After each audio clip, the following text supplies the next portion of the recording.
Alright, today is the day that I am planting my heritage wheat. This is the seed that I will plant that will grow up and become my seed crop for next year. So I've started out by, we prepared these beds with some compost, and this is very rich soil, so we're hoping that it does really well here. I've made just a very, like a half-inch maybe furrow just with my hands all the way up to here. And my next step here is going to be just to add just a little bit of water in the trench. This will make a nice moist trench that will sort of give those seeds a head start as far as the moisture that they need. I'm just going to let that settle in just a tiny bit.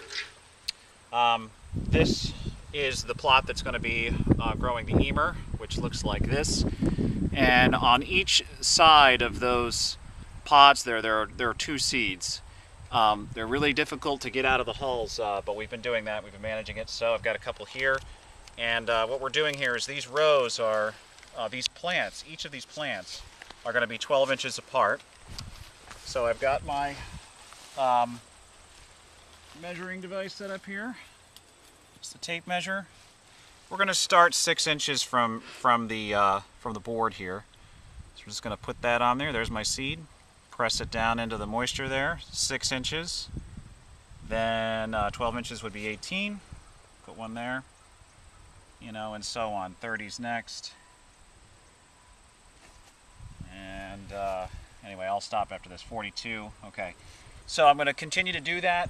Then I'm going to just cover it up gently, and then I'm finally going to do a light watering overall. Again, this should, it's fall right now. This should spring up, then die back, and then in the spring, as soon as it has an opportunity to, it's going to come up again, and that's when it's going to really grow and produce a crop. The other thing we're going to do is probably put remay on this, because I do not want birds to come down here and, you know, crows and find my precious wheat seeds.